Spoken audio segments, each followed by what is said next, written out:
अगर आप पूजा करते हैं तो आपका आसन अलग होना चाहिए। उसी आसन पर पूरे परिवार के लोग बैठकर पूजा नहीं कर सकते। ठीक है, पति पत्नी एक आसन पर बैठकर पूजा कर सकते हैं, इसके अलावा कोई जाएगा तो उसे आसन बदलना पड़ेगा। ये क्या है? इस सावधान पुण्य कर मन संग कर, जाओगे कहन कथायत सुंदर।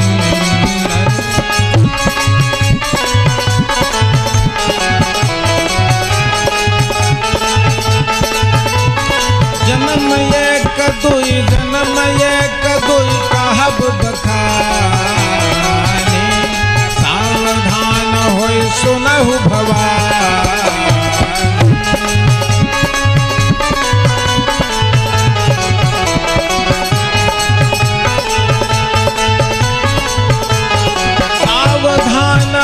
सावधान होय सुनहु सुलोचन, भरत कथा भव बंध विमोचन।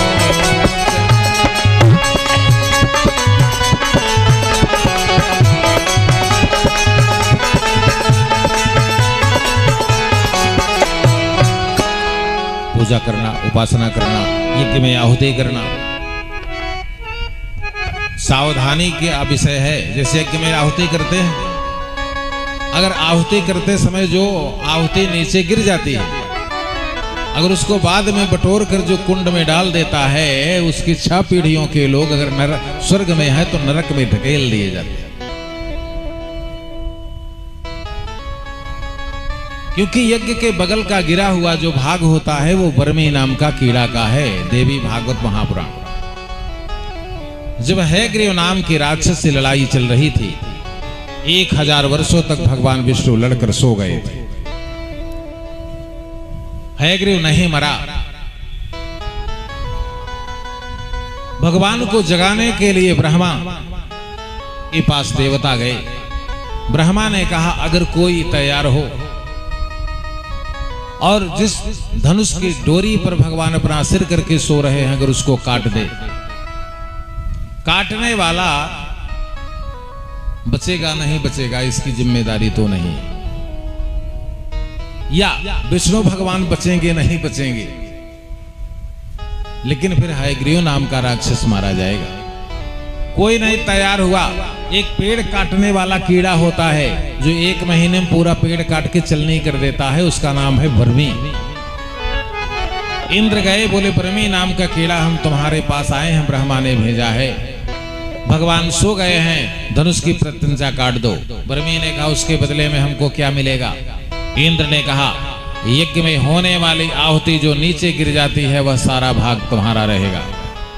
इस शर्त पर वह वर्मी नाम का कीड़ा पहुंचा और प्रत्यंचा को काट दिया। जैसे ही प्रत्यंचा कटी वैसे ही भगवान विष्णु का सिर धड़ से अलग हो गया।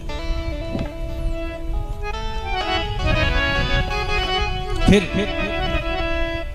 ऋषियों की कृपा से भगवान को घोड़ा का सिर लगाया गया। भगवान भी हयग्रीव बने और तब जाकर हयग्रीव नाम के राक्षस का भगवान ने अश्वशिरा नाम के एक ऋषि थे, उन्होंने अपना सिर दे दिया था। लक्ष्मी ने श्राप दिया था एक बार भगवान विष्णु को। भगवान हंस रहे थे। लक्ष्मी ने पूछा क्यों हंस रहे हैं? भगवान ने कहा कोई कारण नहीं।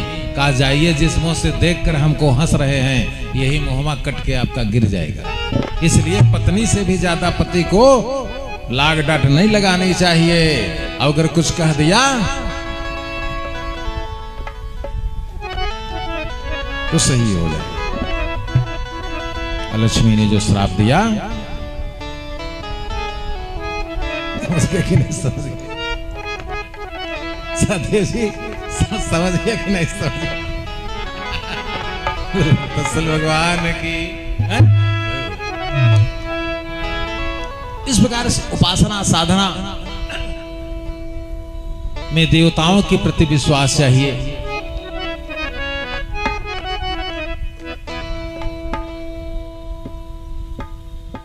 परम विश्वास के साथ उपासना करने वाला कभी भगवान के घर से खाली हाथ नहीं लौटता। जिस जाने जग जाई हेराई, अब जागत यथा सपन भ्रम जाई। धीरे धीरे उपासना करते करते आप भगवान के सन्निकट पहुंच जाएंगे, और सन्निकट पहुंच जाएंगे तो सारे संसार में आपको केवल एक ही ईश्वर दिखाई पड़ेगा। ईश्वर सर्वभूतानां हृदय से अर्जुन तिष्ठति, भ्रामयन् सर्वलोकानां यंत्रारूढ़ानि सर्वसा। अब आइए आपको एक ज्योतिर्लिंग की कथा बताने जा रहे हैं। महाद्रिपार्श्वे च तटे रमन्तं सम्पूज्यमानं सततं मुनीन्द्रैः। इस ज्योतिर्लिंग की पूजा करने का अधिकारी केवल ऋषि मुनि। श्लोक देख लीजिए। महेंद्र पर्वत के सन्निकट मुंह बना करके चले गए हैं केदार भगवान का दर्शन करने। श्लोक नहीं देखा किसके लिए लिखा है? महाद्रिपार्श्वे अशतटे रमन्तं सम्पूज्यमानं सततं मुनीन्द्रैः। सुरासुरैः, देवता और ऋषि मुनि, सुरासुरैर्यक्षमहोरगाद्यैः केदारमीशं शिवमेकमीडे। महेंद्र पर्वत के निकट जहां से हनुमान जी ने छलांग लगाई थी समुद्र का लंघन करने के लिए, उसी महेंद्र पर्वत के से सटकर भगवान केदारनाथ का ज्योतिर्लिंग जो स्वयं से प्रकट हुआ, ऋषियों मुनियों ने अपनी तपस्या से प्रकट किया था। जहां पर देवता, यक्ष, गंधर्व, सिद्ध, नाग, चारण, विद्याधर आदि उनकी उपासना करते हैं। सुरासुरैर्यक्ष महोरगाद्यैः केदारमीशं शिवमेकमीडे।